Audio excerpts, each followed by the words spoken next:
पाठीचा काटकोन झाला, पण जगण्याचा दृष्टिकोन नाही बदलला. खडकाळ माळ रानावर खाजगी जंगल तयार करणाऱ्या 90 वर्षाच्या युवकाला मी वाटसरू परिवाराकडून मानाचा मुजरा. पहिलं ना लोक अशी होती तर की तुमच्या आंब्यावर गेलं तर म्हणजे तोडू नको, आंबा तोडू नको. मग आम्हाला आपण जर केलं तर आपल्याला नाही का पोराबाळाला व्हायचं, आपल्या ही अक्कल आपली होती. 3 वर्ष ह्या 300 रोपांना डोक्याने पाणी घातलं. डोक्याने पाणी घातलं. एका कोळाला 12 पिलं, 8 पिलं, 12 पिलं घालती एक कोळ. कोळ म्हणजे 12 घालते, 8 घालती, 9 घालते, अशी पिलं घालती ती. सुरून काढून फोडला तर मग खासार इकडे सरळ. सुरुंग जो लावला होता त्याने काय करणार तुम्ही? का तिकडे ते मटेरियल काढून फेकलं ना खाली, हां, की तिकडे असं भात होतील. आता तुम्ही फार वाकला येऊ 85च्या पुढे वय गेले तरी ते ब्लास्टिंग करून तुम्ही खडक फोडलाय आणि खासार वाढवले, कारण 4 पोती जास्त मला मिळतात म्हणून. हा, आंबा पोरला खाया करता 300 लावलाय. 300 आंबा. हा, बेट 2-3 ट्रक माल गावतो. ही एवढं 50 पोतं भाताचं गावतं. हां, एवढं टाकून पुण्यात जायचं, जागेवर बसायचं ना, आपल्या हातानं आपलं मरण घ्यायचं लवकर करून. एकुणी सांगितलं हे लाखातलं बोलाव तुम्ही. हापशा.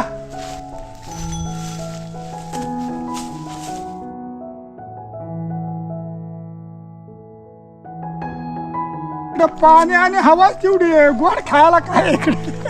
अहो तेच खरं खाणं आहे ना. हा? गोड खाणं म्हणजे काय आहे? ते ईश आहे.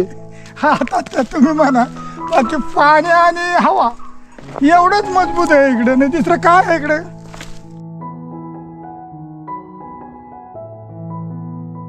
त्यामुळे ह्या मुलांनी एक शक्कल लढवलेली आहे आणि ह्या झाडावर उंचावर छोटंसं घर बांधलेलं आहे. त्याचा फायदा म्हणजे आम्ही पहिले इथे यायचो ना, इथे खाली होय. खाली यायचो तेव्हा यायचं हा, म्हणलं वर येईन तर जास्त येईन. पुढच्या 10 पिढ्यांची काळजी नाही. तुम्ही 10 पिढ्यांची सोय करून ठेवली आहे. सरकार सामाजिक उपकरणावर किती खर्च करतायत, सामाजिक वनीकरणावर किती खर्च करते, पण या बाबांनी स्वतःचं खाजगी असं जंगलच उभं केलंय. जवळजवळ 300 कलमं आहेत. बॅट वेगळंच. खरंच त्यांचं कौतुक केलं पाहिजे.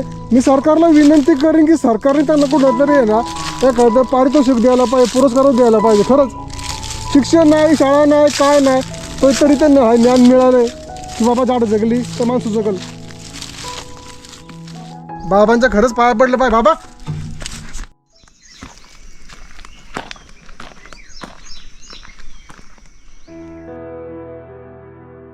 वय हा फक्त आकडा असतो हे आज खऱ्या अर्थानं उमगलं.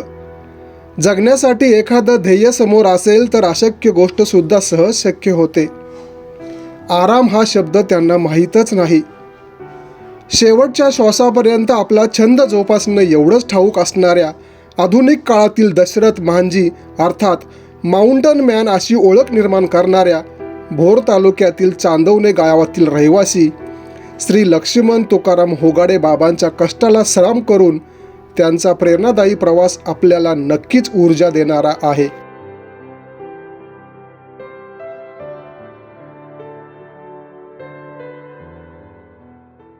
मंडळी नमस्कार.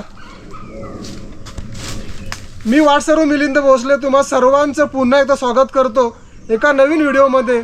या गावामध्ये अजून काय काय नवीन तुम्हाला पाहायला मिळणार आहे ना, ते पूर्णपणे या व्हिडिओमध्ये आपण कव्हर केलेलं आहे.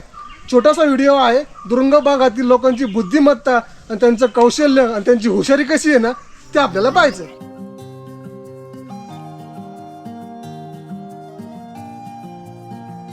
मंगल देशा पवित्र देशा महाराष्ट्र देशा, प्रणाम घ्यावा माझा हा श्री महाराष्ट्र देशा. राकट देशा कणखर देशा दगडांच्या देशा, नाजूक देशा कोमल देशा फुलांच्याही देशा.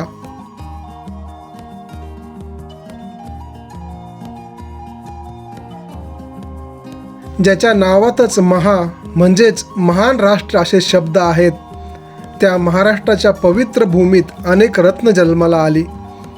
या रत्नाच्या तेजाने संपूर्ण जगाला ज्ञानाचा, पराक्रमाचा आणि त्यागाचा प्रकाश दिला.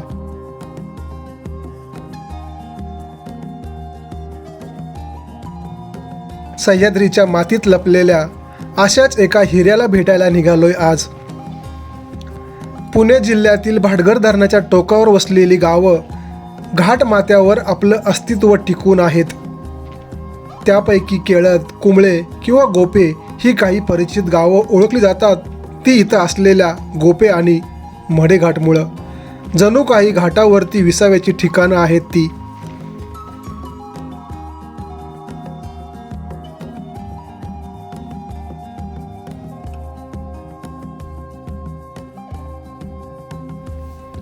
काहीसं अल्पपरिचित आणि मुख्य गावापासून दूर असलेलं चांदवणे गाव प्रामुख्यानं ओळखलं जातं ते इथं असलेल्या मेसांच्या बेटामुळं. निसर्गाच्या कृपेने ह्या लोकांना पोट भरण्याचं ते एकमेव साधन.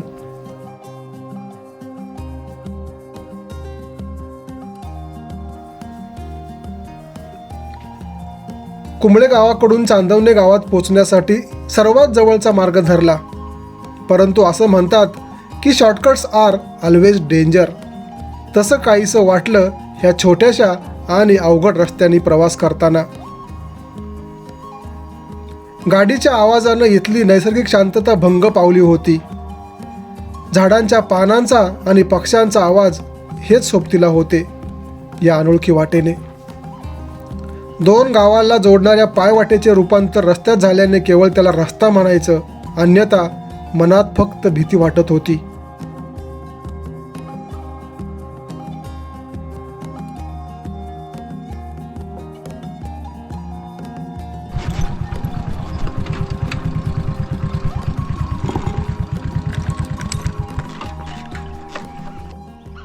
मंडळी, शांतपणे ऐका या पक्ष्यांचा आवाज.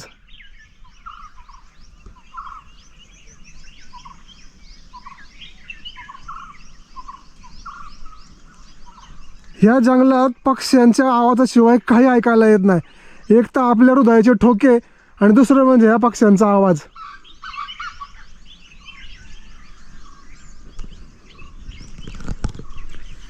हे समोर खाली दिसतंय ना, ते कुंबळे गाव. आणि ह्या कुंबळे गावाच्या पुढं आपण ज्या हो का तो बंधारा आहे ना, त्या बंधाऱ्यावरून जाऊन पुढं आपण त्या बोपे गावात गेलो होतो. आणि त्या पुढं होतं ते गुमुट गाव. आणि ते पुढं दिसतंय ना, तो गोप्या घाट. आत्ता आपण चांदवणे गावाच्या सीमेवर आहोत.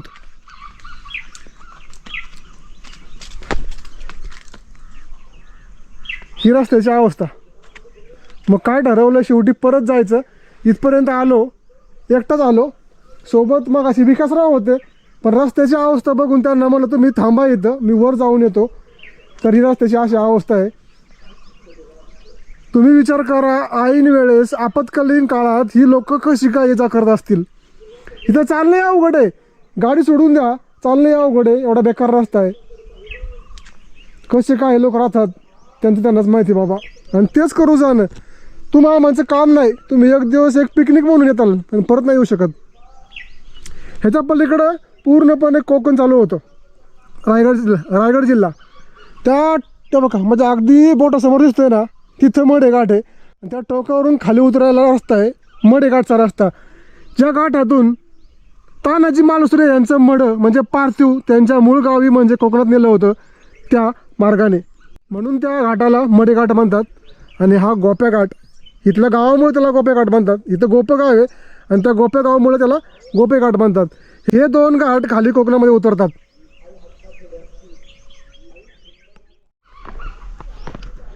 आपली ही ब्लॅक ब्युटी बाईक इथपर्यंत येऊ शकते, त्यापुढे तिला मर्यादा आहेत. मर्यादा म्हणजे पंक्चर होऊ शकते, बाकी काय नाही. इथं माणसं भेटणार तर गॅरेज करून भेटणार आहे. जर पंक्चर झाली तर मग अवघड हिशोब आहे. या रस्त्याने गाडी चालवायचं म्हणलं की मोठं कौशल्य आहे बाबा. कारण ब्रेक दाबला तर चाक घसरतंय आणि नाही दाबावा तर गाडी पळती. त्यात मध्ये गोटे हे बघा, त्या गोट्यांचा हिशोबच वेगळा आहे. बाकीचं काय नाही, गाडी पंक्चर नाही व्हायला पाहिजे. बाकी ते पेट्रोल कोणाकडून आपण विकत घेऊ, तर पेट्रोल संपलं तर. स्वराज्याची पहिली राजधानी राजगड आणि ज्या किल्ल्यावर तोरण बांधलं हा तोरणा किल्ला, या दोन किल्ल्याच्या मधोमध हे चांदवणे गाव आहे. आता आपण पाहिला रस्ता कसा आहे, गावाजवळ येऊन पोचलेला आपण.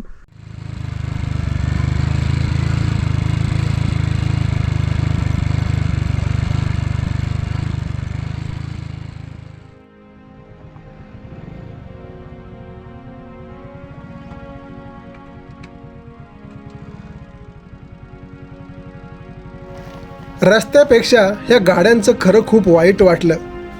लाल धुरळा उडवत चालल्या खऱ्या, पण त्यांच्या क्षमतेचा कस लागणारा रस्ता जणू काही त्यांची परीक्षा घेत होता.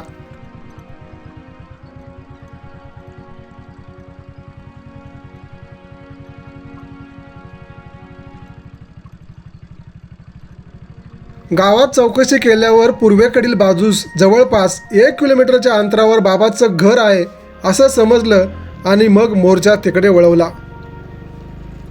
नवीनच होणारा रस्ता पाहून बरं वाटलं. डांबरीपेक्षा मातीवर गाडी चालवण्याची मजा काही औरच होती.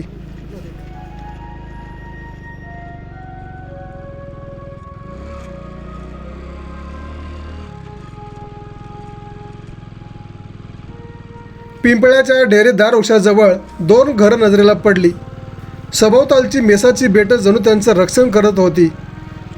एका ताईला विचारून खात्री केली आणि बाबांच्या घराजवळ पोचलो. पण हा प्रवास वाटतो तेवढा सोपा नव्हता. पुण्यावरून तब्बल 2.5 तास दुचाकीवर पोचणं म्हणजे जणू दिव्यच. दादा, मावशी, घरात कोण आहे का? घरात माणसंच नाही. ते लक्ष्मण कचऱ्यांचं घर कुठे?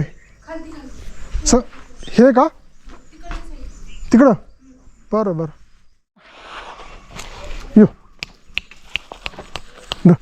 तो बिस्किट देऊ तुला. हो बरं, बिस्किट ये. चल बघ, तो दोस्त आपला, तुला बिस्किट देऊ का? बघ कुठं घर आहे त्यांचं? पलीकडं. हे कोणाचं घर आहे? मग लाकडं ठेवायला केलं आहे. भारी आयडिया आहे तुमची. हे का? 1, 2, 3च घर आहेत.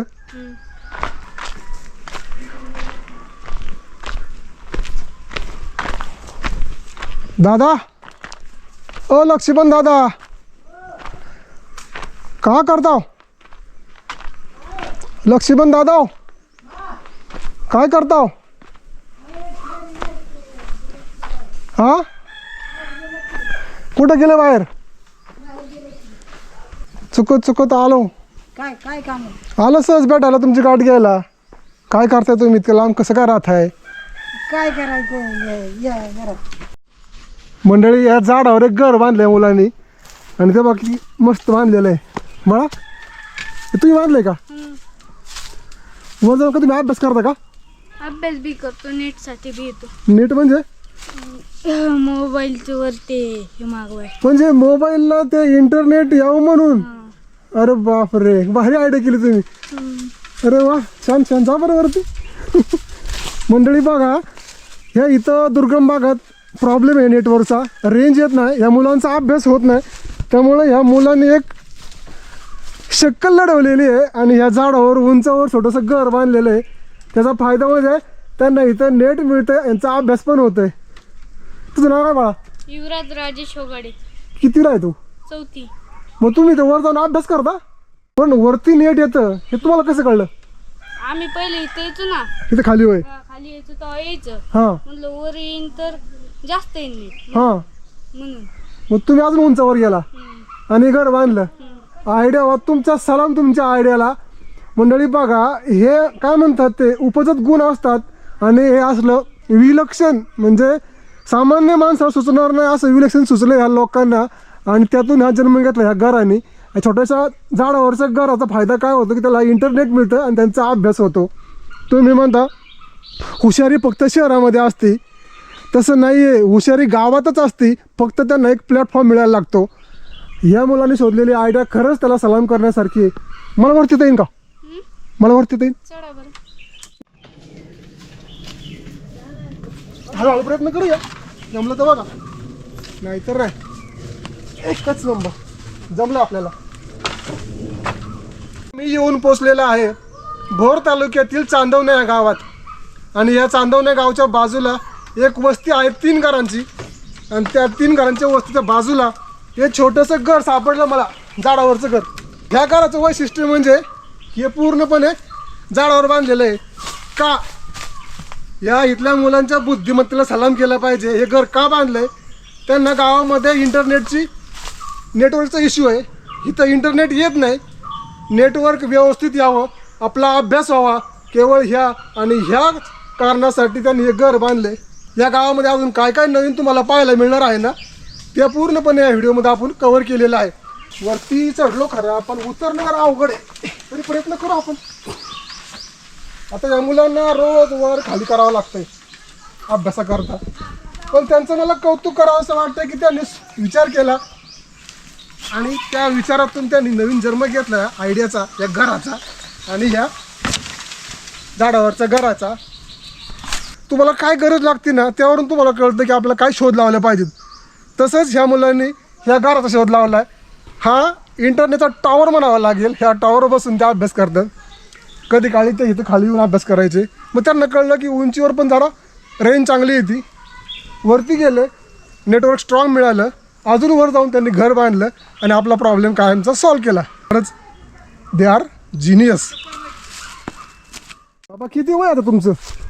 आमचं वय आता कमीत गेला शिकडं की 80कडं, पण अजून नजर शाबूत आहे. नंतर आहे बरी आज. पण 80 म्हणलं भरपूर झालं की. भरपूर झालं. आता आपलं सर्व्हिस सुटलंय. खोटं कायला बोलायचं. सर्व्हिस सुटली का? हा, ना तरी पण काम करताय ना अजून. मग आता काय करायचं, लोक तिकडं पुण्याला, हां, मग आपण काय करायचं. मग तिकडे जायचं ना पुण्यालाच. इथं इस्टेट मोठी आहे. इथं जीव गुतलाय माझी. मग आता ही बांबूची कंपनी आपली आहे म्हणल्यावर हा का? आपण तिकडे जाऊन काय मिळायचं बरं भाऊ. हा ना, तिकडं तुम्हाला दिवाण मिळेल, गादी मिळेल, पण झोप मिळेल का? झोपाय मिळायचं नाही, गादीवर झोप लागते का? तेच म्हणायचे. आणि इथं ते असं फिरून आलं ना, थोडं झोप लागते. तिकडं पोळी खायला का पण चटणी भाकरी ताकदीची आहे. हा, मग ती इथं मिळते ना. मिळते. तिकडं कुठे मिळायची तेव्हा ती? आणि इथं शेती आपली हा, भरपूर आहे. नाही तिथलं नाही चावणं. चावणार नाही ना? अजिबात चावणार नाही ते. मग शेती अजून तुम्हीच करताय बाई? हो, हलकी. बापरे. लावणीला माणसं पलडले गावची घ्यायची. हा, शेत किती आता? शेताची बरंच होतं. असं म्हणायचं की 400 पोतं, 40-50 पोतं होतं. भाताचं? नाही, बरंच आहे मग. तेच बरं इथलं गावाकडचं ते पुण्यापेक्षा. बरं. इथं तुम्ही अजून 10 वर्ष काढता, पुण्यात गेल्या अजून 6 महिन्यात काम होईल तुमचं. कामच व्हायला पाहिजे आता. मग आपले करूत नाही तर नाही करूत. आता इच्छा एक काम व्हायला पाहिजे. हालतो इथं. नाही, काहीतरी अजून तुमच्याकडून राहिलंय. त्याची काहीतरी इच्छा असेल ना. आता ते तर आहे, सत्य बोलताय. काय तुम्हाला फिरवायचं? त्यांनी ठेवलंय, मग काहीतरी त्याच्याकडून अजून नियोजन आहे करायचं. नियोजन करा. हा, आंबा पोरला खाया करता 300 लावलाय. 300 आंबा. हा, बेट 2-3 ट्रक माल गावतो. ही एवढं 50 पोतं भाताचं गावतं. हा, एवढं टाकून पुण्यात जायचं, जागेवर बसायचं ना, आपल्या हातानं आपलं मरण घ्यायचं लवकर करून. कोणी सांगितलं. हे लाखातलं बोलावं तुम्ही. आंब्याची झाडं तुम्हीच लावली का? हा, मी लावली. पुढे खाली आहेत का? खाली अच्छा, आणि हे बॅट बीट पण तुम्हीच? तो मी मग तुम्ही सर्व्हिसच्या माणसाला ऐकणार नाही हो. हा, आपलं सर्व्हिस आहे करून ठेवलं लेकाला. आणि त्या अजून तुम्ही करताय? अजून ती कालच्याला सुरून काढलं व्हायचं. हिर खणताय का? नाही, खासरात असा कोपरा होता, दगडी होता, त्या सुरून काढलं. पहिल्याच भेटीत ह्या माणसानं मन जिंकलं. मरण कधी येईल सांगता येत नाही, तरीही अजूनही हातातलं काम काही सोडलं नाही. जणू काही पानगळती होऊन नवी पालवी फुटावी ह्या उत्साहानं शेती काम करत आहेत हे पाहून आश्चर्य वाटलं. रिटायरमेंटचं गणित कधी मांडलंच नाही. तुमचं इथंच घर होतं पहिल्यापासून? हो, इथंच. मी रस्ता आता झालाय, मग तुम्हाला जायची याची अडचण नव्हती? पायानं जायचं माणूस वाटेनं. बाजार आणायचं झालं तर माणूस वाटेनंच आणायचा. भात आणायचं तरी माणूस वाटेनंच न्यायचं. तुम्हाला बाजार कुठला होता? बाजार तसा जवळ येलं, पण आमचा तालुका भोर. राहायला बोरात? राहायला बोरात बाजारला येलं. माणूस जर आजारी पडलं ना, तर डाल माहितीये का? डाल. त्या डालात उचलून न्यायचं, 2-3 गडी करायचं आणि उचलून न्यायचं याला. अरे बापरे. आणि जर वेळेपर्यंत नाही पोहोचला तर? मेलं तर आणायचं माघार, मग त्याला इलाज नाही. अरे बापरे. असंच होतं आहे. आणि मग अशी खाली खाली पूल बघितला तो बारीक पूल होता पहिला.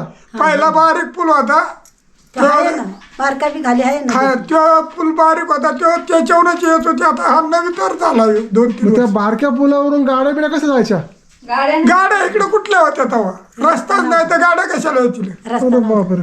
या गावाला बी रस्ता नव्हता इकडे. हा पाय वाटच होती. पायपीट नाही येल्यावनं बाजार आणायचा 25-30-40 किलो आणायचा गडी तिथनं येले उचलायचं ते इथे यायचं. डोक्यावर. हा उतरीत आणायचं. अरे बापरे बाप. खडक फोडून शेत तयार केलं. डोक्यावर वाहून तब्बल 300 झाडांना पाणी घालून जगवलं. शेतातली कामं केली. आऊत हाणलं. केवळ तरुणपणी नव्हे तर आजही हा दिनक्रम चालू आहे. पुढच्या पिढीचा विचार करणारी ही लोक. आपण लावलेल्या आंबराईची सफर करण्यासाठी बाबा मला घेऊन गेले त्यांच्या बरोबर. गावाकडचं वातावरण वेगळंच पुण्यापेक्षा. हा हवागार आहे ही. आणि इकडं पाणी आणि हवा तेवढी आहे. गोड खायला काय आहे इकडे. अहो तेच खरं खाणं आहे ना. हा? गोड खाणं म्हणजे काय आहे ते ईश आहे. हा आता ते तुम्ही म्हणा बाकी पाणी आणि हवा एवढंच मजबूत आहे इकडे नाही दुसरं काय आहे इकडे.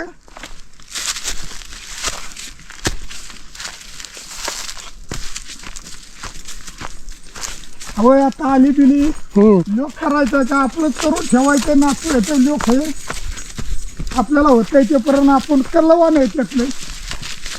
आता एकाला जमतंय का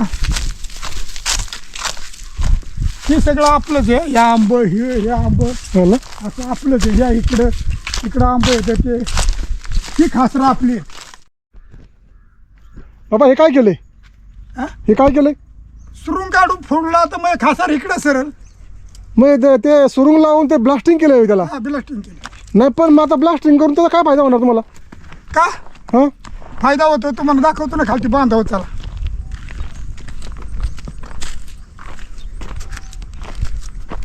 आपली कष्ट तुम्ही सगळं यारा ना. हे कमी होतं इथनं खालती होतं. हां दगडी काढून वरती वाढवलं. हे बघा इथं दगडी फेकले ते खाली. या दगडी मी फेकलं ते काढून. या खाली इथं तगडे फेकल्यात. पण ते सुरुंग जो लावला होता त्याने काय करणार तुम्ही? का तिकडं ते मटेरियल काढून फेकलं ना खाली हां की तिकडं असं भात होतील म्हणजे अजून खासार वाढणार. वाढणार. म्हणजे अजून कष्ट वाढणार तुमचं. म्हणजे शेवटच्या श्वासापर्यंत कष्ट करायचं मरजपर्यंत. हा शाबास. तुमच्याकडनं शिकण्यासारखं बाबा ही गोष्ट. आता तुम्ही फार वाकला येऊ 85च्या पुढं वय गेले तरी ते ब्लास्टिंग करून तुम्ही खडक फोडलाय आणि खासार वाढवले कारण 4 पोती जास्त मला मिळतात म्हणून. हा आता इकडे या तुम्हाला सांग. तुम्हाला खरं सलामच करायला पाहिजे बाबा.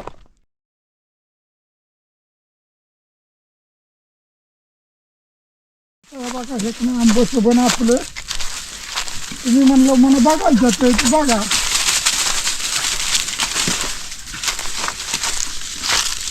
हे सगळं आपलंच राहणे का? आपलं आपल्याला लावायचं नाच मोठा असतो. या आकाशाची झाडं सुद्धा मी बारके रोप आणून लावलेले.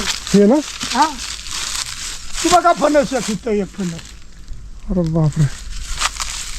बाबा तुम्हाला कुठला तरी पुरस्कारच द्यायला पाहिजे सरकारने. हे खाली आपलं आंबा तुम्हाला आंबा म्हणला आता मोजायचं तर 300 मोजला होता परवा मी मग ते राहिलं. हे बघा इकडं आंबा आता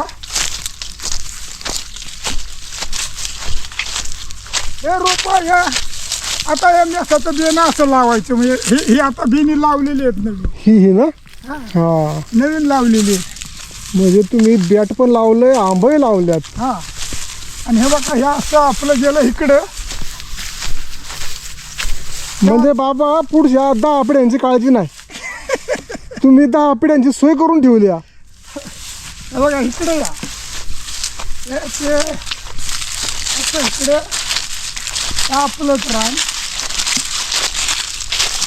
म्हणजे जणू काही त्यांनी आहे ना खाजगी जंगलच उभं केलंय. हा म्हणजे असं त्या इकडे मोहर सरकार सामाजिक उपकरणावर किती खर्च करत आहेत. सामाजिक वनीकरणावर किती खर्च करते, पण या बाबांनी स्वतःचं खाजगी असं जंगलच उभं केलं आहे. जवळजवळ 300 कलमं आहेत. बॅट वेगळंच, फणसं वेगळीच.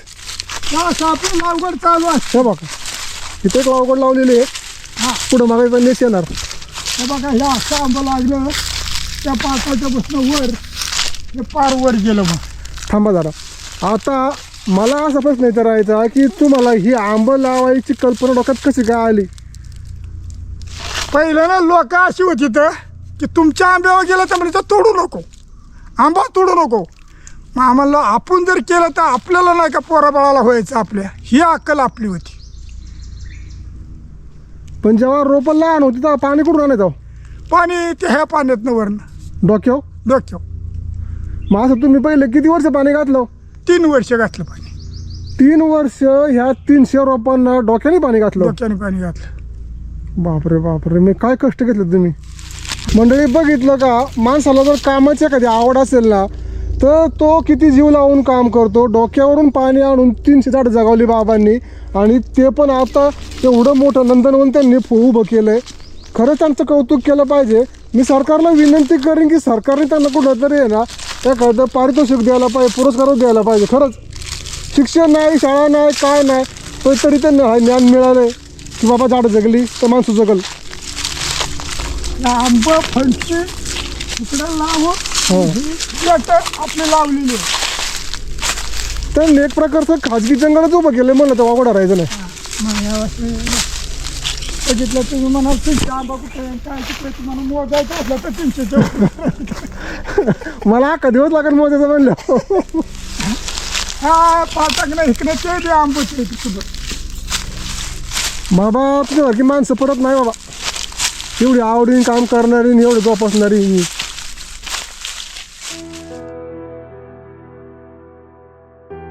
पाठीचा काटकोन झाला तरी चालण्याची चपळाई कुठेही कमी झालेली नव्हती. एखाद्या तरुण माणसाने लाजवेल एवढा उत्साह पाहून असं वाटत होतं की नक्की म्हातारं कोण, बाबा की मी. कोण म्हणतं वयामुळं माणूस थकतो, फक्त जगण्याची आवड असली पाहिजे. ह्या दगडी कुठं आलं खाली? ह्या दगडी कुठं आलं? त्या पहिल्या दगडी. हो ना, पहिल्या दगडी. केवढी दगड आहे ती? हा त्या दगडी पहिल्याच आलेली नाही, लावलेली बघ.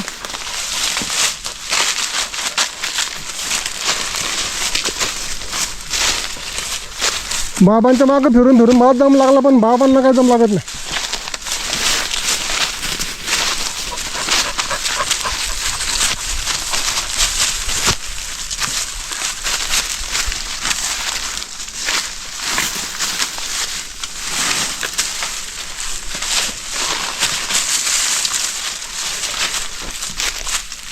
आता तुमच्या माघारी कोण मागणार मग हे? बघून येते ना, आपण करून ठेवलं ना. हां, मग आता ते त्यांना पाहिजे असलं तर करतील, नाही करतील त्यांचं पैसे. चांगलं आहे आपलं राहायला, चांगलं बाबा. एखादं घर बांधलेलं हवेशीर, कुठं जायला नको काश्मीरला बिश्मीरला.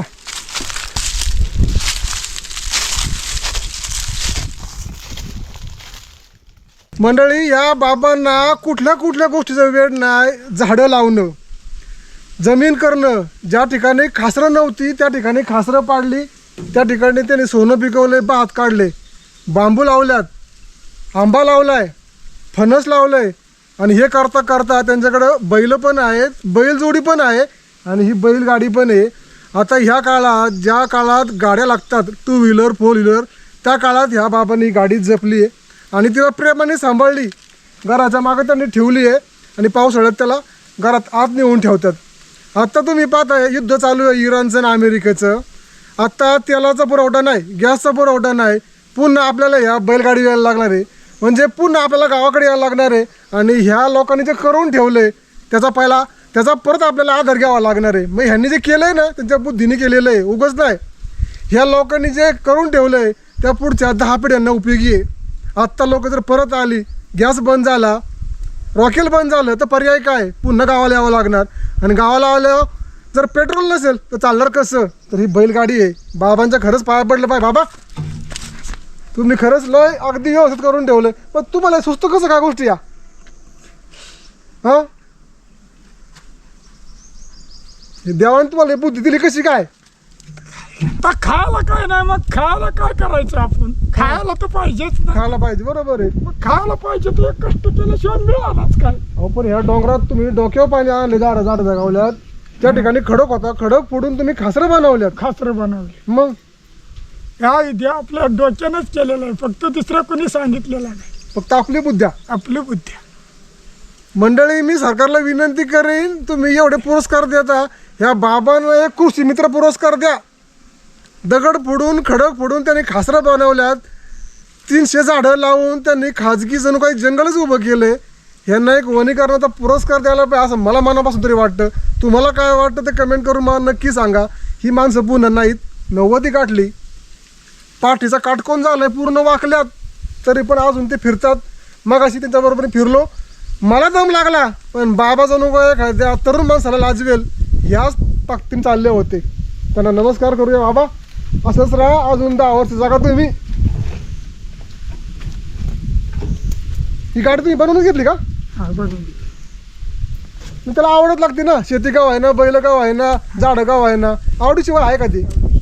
बैल पाळायची आता मला चालवत नाही, एवढी बैल आवडीशिवाय ठेवल्या पाहिजे. हा ना. मग बैल ते आपल्याला पाहिजेतच. तुम्हाला आला पहिल्यापासून का बैल? हा पहिल्यापासून.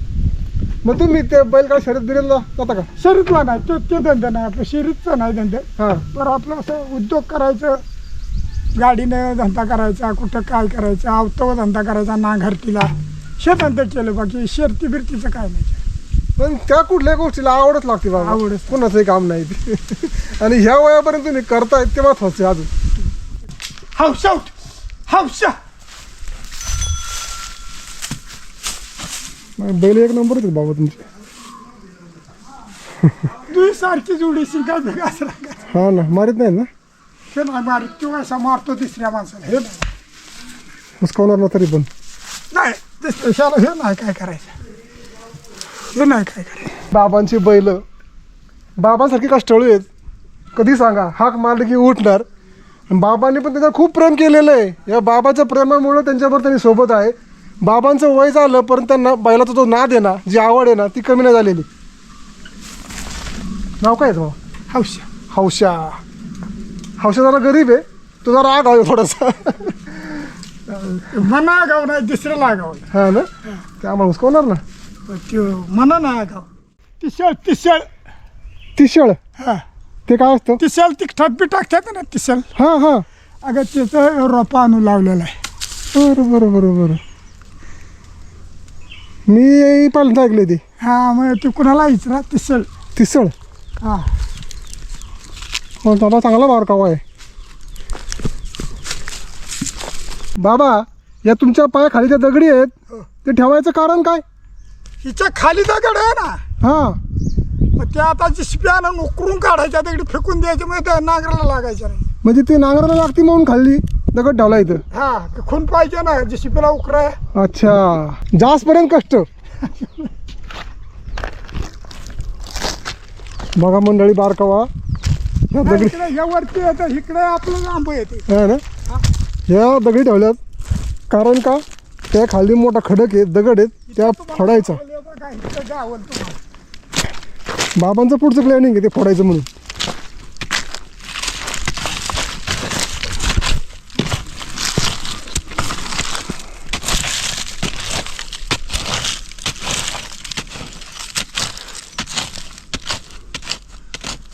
ही बघा, ही बघा, म्हणून इथं ठेव. इथं दगड आहे, तो दगड उद्या पुढे मागं फोडायचा आहे म्हणून इवाळ खाऊन ठेवली. हा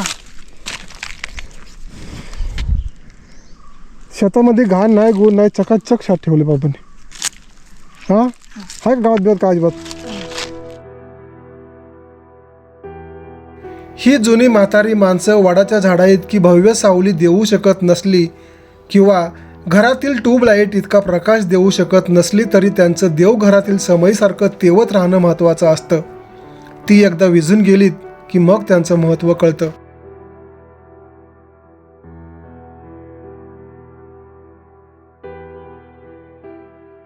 ह्या दगडी ह्या वरल्या खासरातला खणून फेकल्याला घालते. पहिली खासरी तर नव्हती का? नव्हती नव्हती. तेच म्हणलं खासर तुम्ही पाडली ती. हां हा खरा शेतकरी.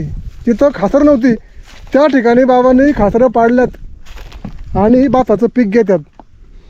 आत्ता लोकांना जे आहे ते शेत करवा ना, पण बाबांनी डोंगर माथ्यावर असे फोड करून दगडी काढून दगडी फोडून ही 1 2 3 खासरं बनवल्यात आणि त्यात ते भाताचं पीक घेतात.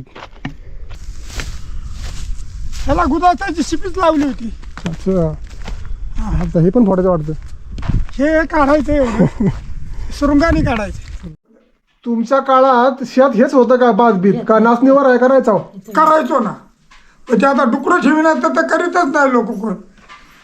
अहो डुकर मे व्हायचं आलंय का इकडं, भयन डुकर आली.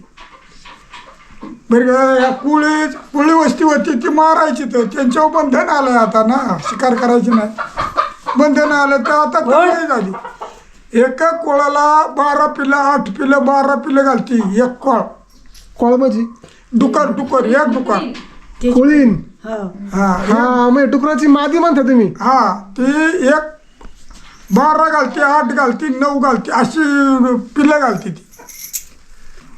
मग ती चांगली पायदाईशी. मग किती फायदा आहे तेवढं बघा. आता इकडे शेत भात सुद्धा ठेवीत नाहीत. बाबा तुम्ही शाळा शिकलाव का? नाही शाळा मग शाळा शिकलाव नाही, मग तुम्हाला असं गणित जमलं कसं काय? मॅस लावा, आंब लावा, शेत करा. पूर्वी जसं इकडे होतं तसंच झालं. हा हा मग तो तुम्हाला हिशोब कोणी शिकवला की पैसे कमायला मला झाडच लावले पाहिजे, मॅस लावलं पाहिजे? करायलाच पाहिजे ना, जीवन आहे ते करायलाच पाहिजे. हा ना, आपलं घर सांभाळलंच पाहिजे. मग काय करायचं. इथं आपली माती आहे, आपली आहे ती. आहे.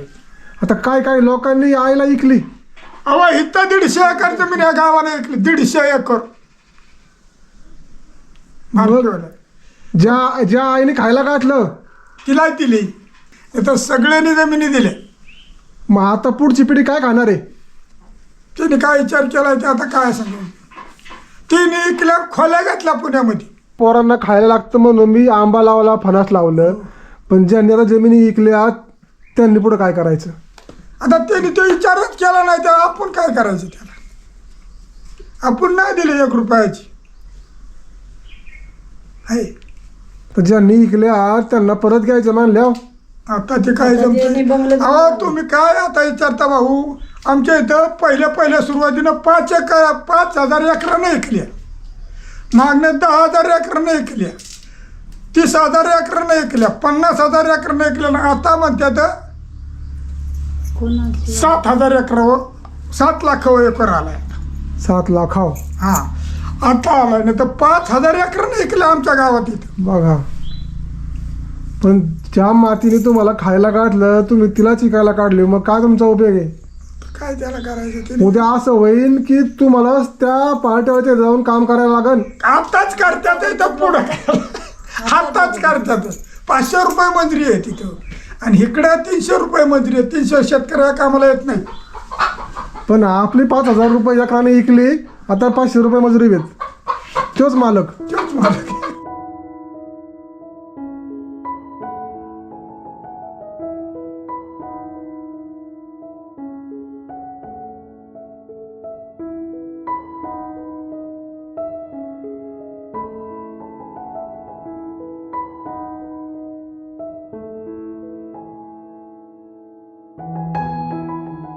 मंडळी, ह्या बाबांचं आणि आजीचं एवढं प्रेम, एवढा आग्रह की तुम्ही जेवूनच जा. शेवटी त्यांच्या आग्रहा खातर आम्हाला नमतं घ्यावं लागलं आणि थोडा भात खा अशी त्यांची विनंती होती. त्यानुसार आम्ही भात खायला घेतलेला आहे. जेवायला आहे बरोबर भात आणि हे ताक आणि ही भाजी आणि त्याबरोबर ह्या आजी बाबांचं प्रेम. ह्या गोष्टी कुठे विकत मिळत नाहीत. ह्या तुम्हाला अनुभवायच्या असेल तर तुम्हाला गावाकडे यावं लागतं.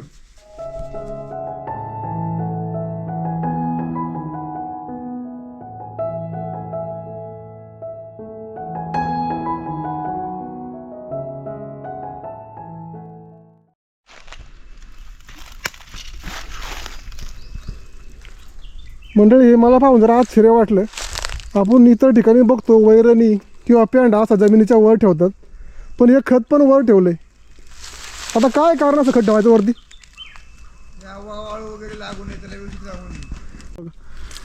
आपण ज्या ज्या भागात जातो त्या भागात काहीतरी प्रथा पद्धती कामाच्या पद्धती वेगळ्या असतात. जमिनीपासून वर ठेवले का तर फक्त त्याला वाळवी लागू नये.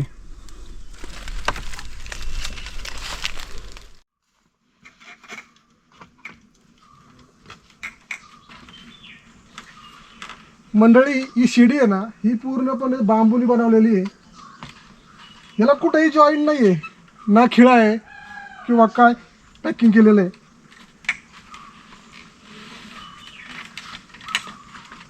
दोन कळक एकमेकात टाकलेले आहेत बघा. ह्या कळकाला होल पाडलेलं आहे आणि ह्याची एक दांडी ह्या टाकलेली आहे आणि ह्याचीही. असं करत करत ही शिडी बनवलेली आहे. मंडळी, अलीकडच्या काही दिवसात उदयाला आलेलं ॲग्रो टुरिझमसारखं ब्रँडिंग करणं भले बाबांना जमलं नसेल किंवा त्यावेळी ते अस्तित्वातही नसेल, परंतु दगडी फोडून शेत तयार करणारे, खडकात फळबागा फुलवणारे हे 90 वर्षांचे लक्ष्मण बाबा त्याचे खरे जनक आहेत असं म्हणायला काहीच हरकत नाही. निवृत्तीनंतर काय करायचं असा प्रश्न पडणाऱ्या प्रत्येकानं बाबाच्या घरी येऊन एक दिवस ॲग्रो टुरिझम म्हणून साजरा करायला काय हरकत आहे. बाबांच्या बैलगाडी सफरीचा आनंद एखाद्या विमानापेक्षा नक्कीच कमी नाही.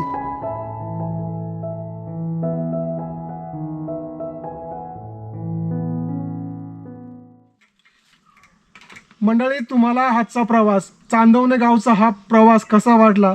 चांदवणे गावातल्या लोकांची बुद्धिमत्ता, मुलांची ती क्रिएटिव्हिटी आणि ह्यातल्या लोकांची राहणी तुम्हाला कशी वाटली मला कमेंट करून नक्की सांगा. तुमचा अभिप्राय कमेंटच्या रूपाने माझ्यापर्यंत नक्की पोहोचू द्या. पुन्हा एकदा लवकर भेटूया आपल्या दुसऱ्या व्हिडिओमध्ये. कधी? शुक्रवारी 11 वाजून 11 मिनिटांनी. तोपर्यंत धन्यवाद.